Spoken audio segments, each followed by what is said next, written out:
It was a cool autumn evening on the island of Sodor. The engines had been working hard all day and were looking forward to a good night's rest at the sheds. Everyone that was, except James. How long am I going to be kept waiting? At this rate, the sun will be down by the time we reach Edward's station. Don't worry, James. I'm sure we'll be back home in no time at all. Just have a little patience. Oh, I hope so. I hear there's going to be fog this evening. I shouldn't like to get lost in it, that's for sure.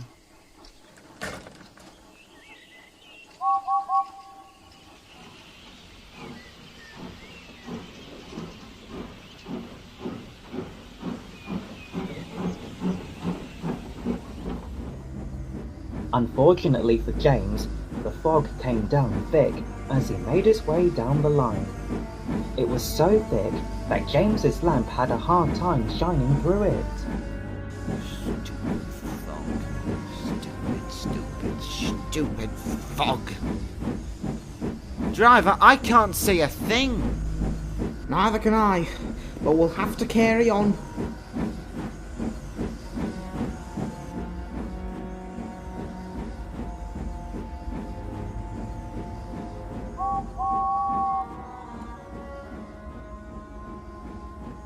Because the fog was so thick, neither James nor his crew realized that an old set of points had redirected them onto an old line that ran deep into the woods. Oh, bother. What stupid thing points are? I don't even recognize this line. Calm down, James. We'll just go back and let the signalman know about the points. Good. Honestly, why doesn't the fat controller just get rid of these disused?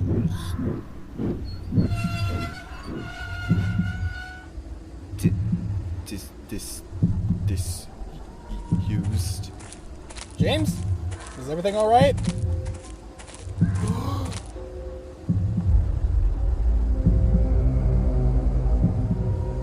What kind of sick man would scrap an engine like that? No idea. I don't want to find out. Get me out of here!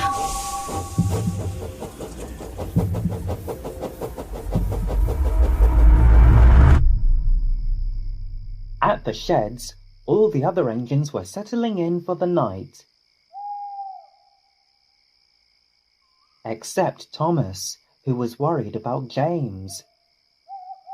Where's James? He's usually here by now. I wouldn't worry too much about it, Thomas. He must have been held up by a signal. I'm sure he'll be here in no time at all.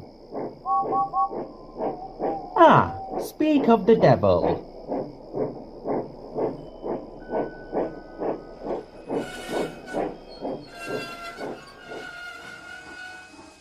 There you are, James. We were just talking about you. How was your day?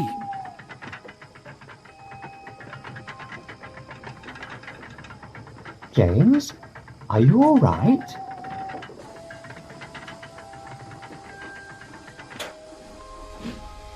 James said nothing as he backed down into his berth.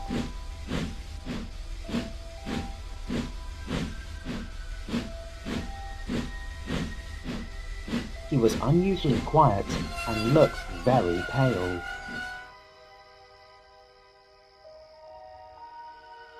If I didn't know better, which is quite rare, I'd say that poor little James has seen a ghost. Well,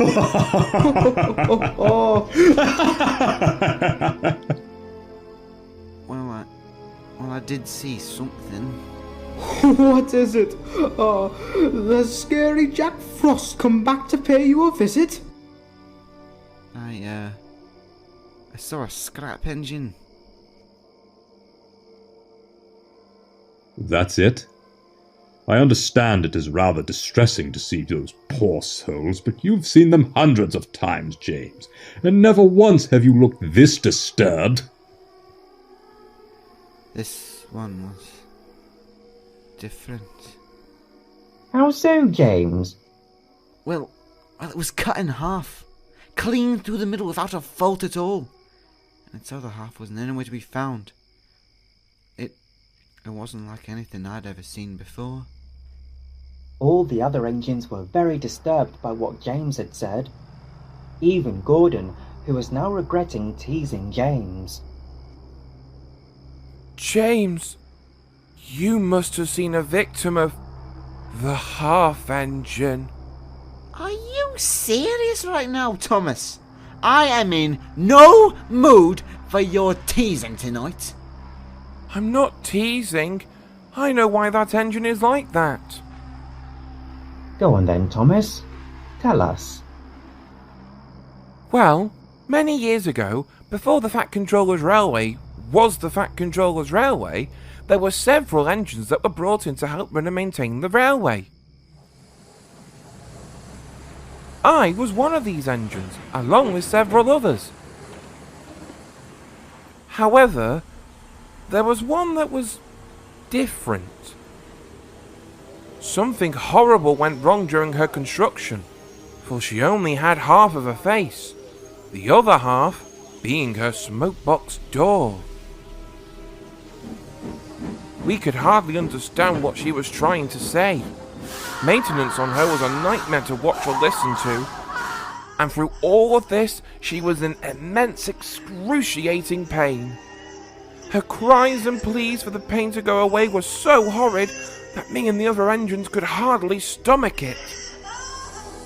But the nastiest of us, and even some of the crews, found it a great joke.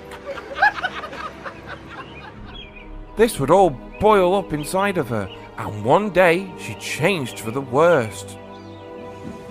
She became much more aggressive, snapping at anyone who she came across, even to those who felt pity for her. And to make things worse, at night she travelled out of the sheds and down a heavily forested line.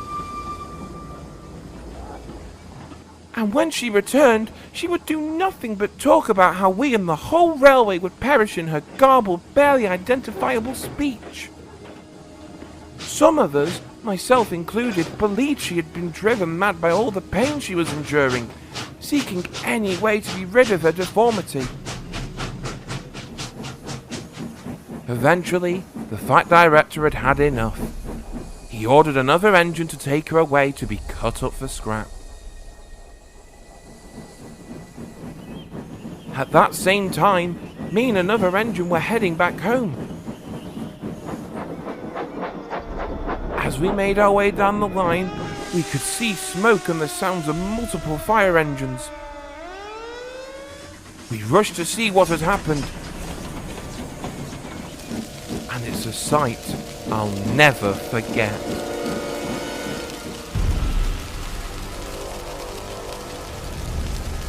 We never saw her again after that day, but we heard rumours from the workmen about noises in the forest on foggy nights. They all told us the same thing. It sounded like someone screaming in pain. And now, it seems her spirit is still around. Pah! What rubbish! Do you all truly believe in little Thomas's story? James, what you saw may not have been as strange as you think. The fog could have simply been playing tricks on you. Gordon, I'm serious. The half engine is all too real. Of course she is, just like every other tall tale we've heard here before. Honestly, when will you grow up and stop telling such ridiculous stories? And with that, Gordon backed down into his berth and went to sleep.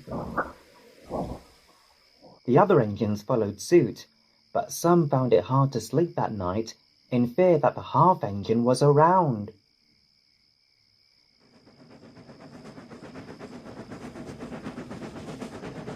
The next night, Gordon was returning home with some empty cages after his last train of the day.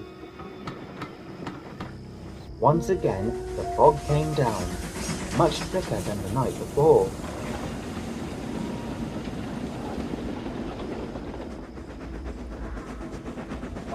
But Gordon pressed on, And although he didn't believe in the half engine, Thomas's story still ran through his mind. What if Thomas was right? What if there really is a... Oh, stop! Get a hold of yourself, Gordon! That Thomas was just playing a trick. He's always been that way.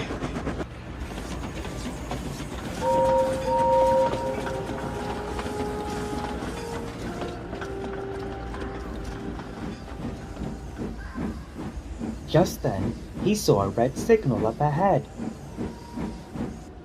Gordon slowly came to a stop. He was very confused, as were his crew. That's odd. No other trains should be passing through at this time. Do you think something's wrong? I think so. Grab some flashlights. I'll go and get the guard. Soon, Gordon's crew, along with the guard, were ready to go find out what the problem was. Gordon's driver spoke to him. We'll be gone for a little bit, Gordon. We're heading up to the nearest signal box to see what's wrong. You can't be serious! You expect me to sit here in the fog in the middle of the main line until you get back? Yes, that's what we'd expect you to do. Sorry, Gordon, but there could be danger ahead, and we wouldn't want you getting into an accident. We've left behind some red oil lamps, so you won't have to worry about anyone crashing into you. We'll try to be as quick as we can, okay? Alright, but be quick about it. I just don't want to be left out in the cold any longer than I have to.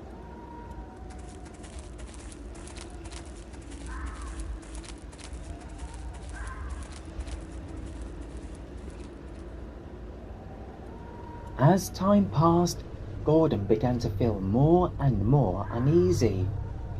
The fog gave everything a creepy look, and it didn't help that Thomas's story had crept back into his mind. Alright, Gordon. Take it easy. Your crew will be back soon. You'll be on your way again, and before you know it, you'll be back in your nice, warm... Ah! Stupid bird! Go away! You're losing it, Gordon. The fog and that stupid story are just getting to your smoke box. There's no such thing as the half engine. There's no such thing as the half engine. There's no such...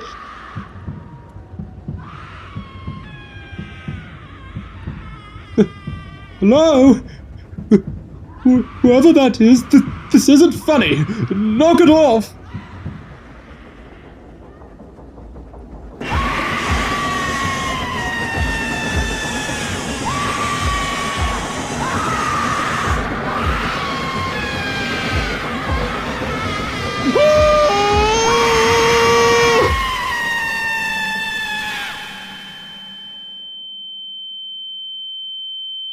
Gordon? Gordon? Gordon! Are you alright? What happened? Half engine. Thomas was right.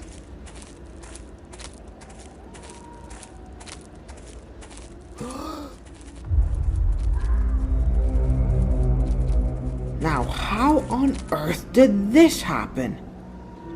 Gordon? Can you tell us? What's this about a half engine? It's nothing. Nothing at all. Alright, if you say so. We'll leave the coaches behind and phone for help at the next signal box.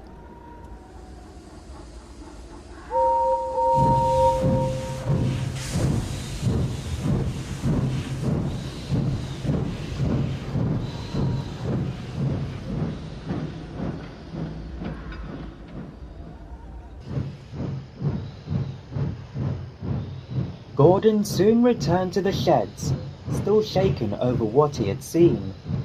He said nothing as he backed down into his berth. But Thomas could tell that something was wrong. You saw her, didn't you? Yes. I did. I did warn you, Gordon. I guess you can consider yourself lucky tonight. No one ever comes back from an encounter with her. Gordon stayed up for a while that night. He was still deeply disturbed over what he had seen. If there was one thing he could be thankful for, however, it would be that the half-engine didn't claim him as her newest victim.